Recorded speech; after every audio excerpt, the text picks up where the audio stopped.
Now we discuss inventories problem solving technique. Inventories problem solving technique. Already we have discussed BRS problem solving technique, rectification of errors problem solving technique. Now we are going to discuss inventories problem solving technique. Normally we have different types of problems now. First one is preparation of inventory ledger and valuation of closing inventory. Here comes preparation of inventory ledger. Already we discussed. Here it is not a technique, students. Simply we prepare inventory ledger either by following FIFO method or LIFO method or simple average or weighted average. But the real concept of valuation of inventory technique comes here. Second one and third one. Second one is valuation of closing inventory by adjusting its selling price, and next one is inventory taking. First we discuss valuation of closing inventory by adjusting its selling price, where it is not possible to value the closing inventory at its cost price, then we use this technique to remember. If it is possible to value the inventory at its cost price, we follow historical cost methods. If it is not possible to value the inventory at its original cost price, then we follow adjusted selling price method. In case of adjusted selling price method, there are two situations. One, closing inventory or closing stock given at selling price.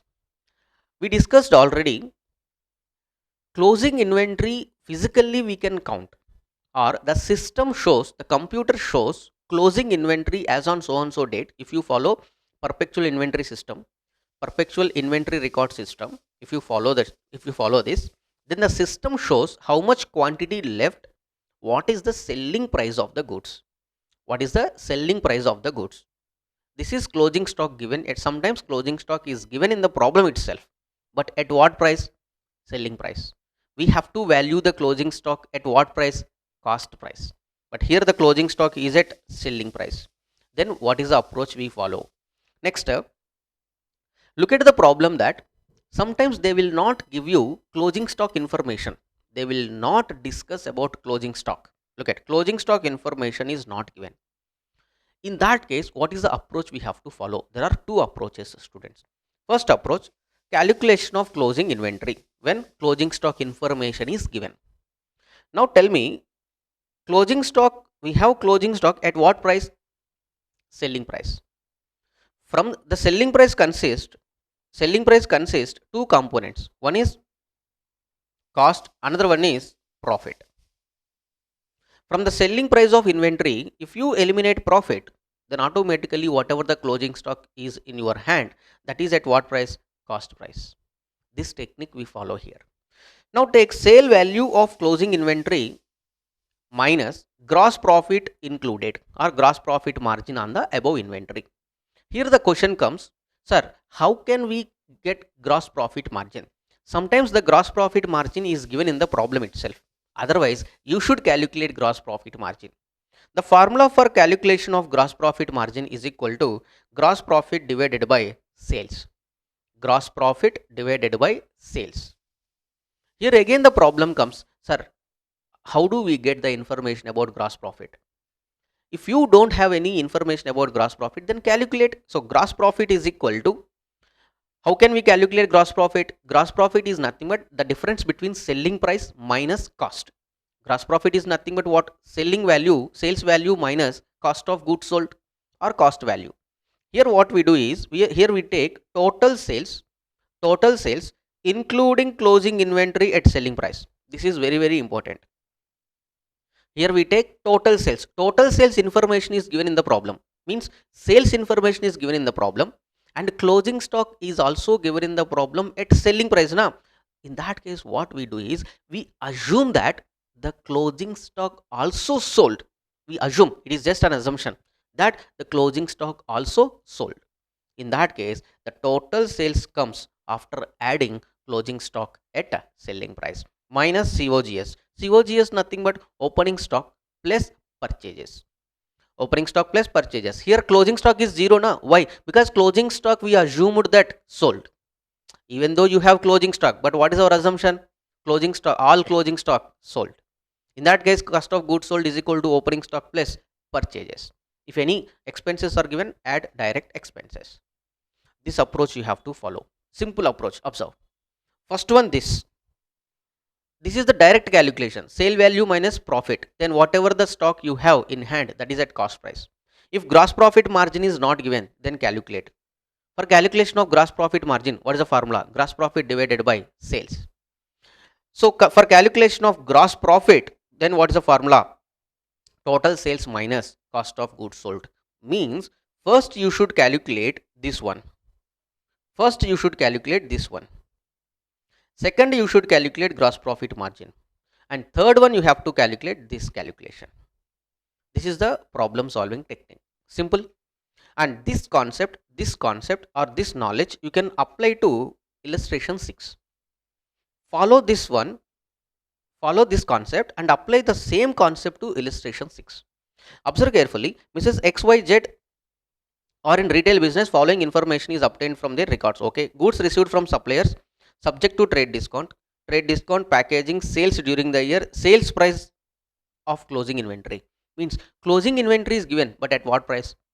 Selling price. Find out the non-historical cost. This is the hint.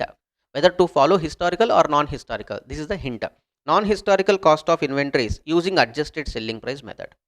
Here closing stock is given, then which approach we follow? First we calculate gross profit. How can we calculate gross profit? Total sales including closing stock at selling price minus COGS.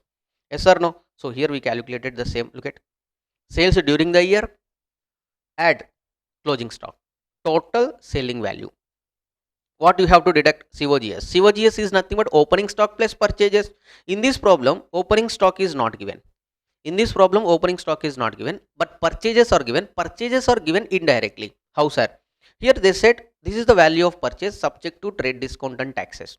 So from this value, what we have to do? First, we have to deduct 3% trade discount. To that value, we add 11% GST. Then we get purchase value. To that, what we do? Packaging and transportation charges we add. Then we get total COGS minus total. Here we have calculated total COGS and this amount is deducted here. Then what you are getting? Gross profit. From this gross profit, what you are calculating? Gross profit margin. Gross profit margin formula: gross profit divided by total sales.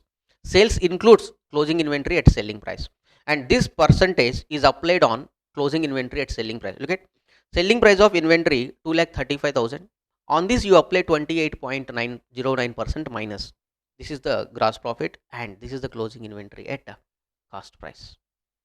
Hope you are following. So apply this technique to illustration 6. Then you can understand. If you get this type of problem now, you can score 4 out of 4 or 5 out of 5. Very simple. Next one, second approach. If closing stock information is not given in the problem, then how? If you observe illustration 8, observe illustration 8 once. From the following, read total problem and tell me, do you find any closing inventory or not? From the following particulars, ascertain the value of inventories as on 31st March 2022. Okay, inventory, this is opening stock, purchases, manufacturing expenses, selling expenses, administrative expenses, financial charges, sales. At the time of valuing inventory on 31st March, a sum of 70,500 was written off. Okay, 50,000 and sales, bearing the transaction relating to the gross profit margin 20% on sales. Here gross profit margin is given, but closing inventory information is not given. In illustration 6, sales closing inventory at selling price is given, but gross profit margin is not given. In that case, we have calculated gross profit. Then how can we solve illustration 8 now? Clear? For that, this is the approach you have to follow. How? We know the formula that closing inventory is equal to suppose I have purchased 100 units minus sold 50 units. Remaining 50 units nothing but my closing inventory. Here 100 units are called cost of goods available for sale. 100 units are called goods available for sale. 50 units are called goods sold. And remaining 50 is nothing but our closing inventory. Simple technique. See, cost of goods available for sale minus cost of goods sold. Then you get closing inventory. Yes, sir. So then how can we know that cost of goods available for sale and cost of goods sold? You have to calculate. Cost of goods available for sale is nothing but whatever the opening stock I have plus purchases plus direct expenses. This total consists of cost of goods available for sale. Cost of goods sold, how can I calculate? You know that cost of goods sold formula, opening stock plus purchases plus direct expenses minus closing stock. But here closing stock information is not given. That's why it is not possible to use that formula. That's why we use COGS technique. Other formula. For COGS, other formula is nothing but sales minus profit on sales. COGS is equal to sales. Total 100 rupees is my sales. From sales you deduct profit. Then what is remaining? Cost. So COGS is equal to sales minus profit on sales. In this problem they have given profit on sales na. Sales information is given minus profit on sales. You get COGS. Cost of goods available for sale minus COGS. Remaining nothing but your closing stock at a cost price. That's it. Simple technique. But here very important note point is, if you get any information about abnormal goods are nothing but what? Suppose at the time of valuation of inventory, at the time of valuation of inventory, at the time of valuation of inventory, sometimes we value some goods which are defective or which are not sold at its original cost or at its selling price. Some goods sometimes they become defective. In that case what we do, we value those inventory at less than the cost price. Sometimes we value those inventory at less than the cost price, and those inventories are called abnormal goods. When you get any information about abnormal goods in the problem, then generally this abnormal goods is included in the opening inventory. Means previous year closing inventory is nothing but current year opening inventory. Generally abnormal goods information is given in the opening inventory. In that case what we do is, from opening inventory you ignore minus, from opening inventory you deduct abnormal goods plus, and these abnormal goods are sold in the current year. That information also they will provide. In that case the sales information includes normal sale of goods plus abnormal sale of goods. In that case what we do, ignore abnormal sales. Ultimately what we are doing, we are ignoring abnormal goods cost from opening inventory, abnormal goods sales value from sales. Remaining problem is same. This is very important point. You can apply this knowledge to illustration 8. Look at here. At the time of valuing inventory on 31st March 2021, here they set 1/4/2021 opening, 31st March 2021 financial year it is closing. A sum of 17,500 was written off on a particular item which was originally purchased for 50,000. How much amount written off? 17,500. But original cost is 50,000. Means the inventory is valued at 32,500. And this is called abnormal goods.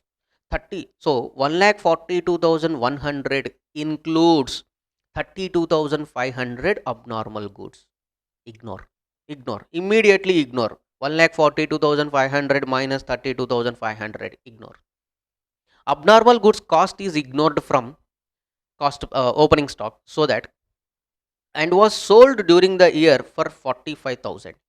These abnormal goods are sold at 45,000. Means this sales of 12,45,000 includes 45,000 rupees abnormal goods. Yes sir. Immediately ignore.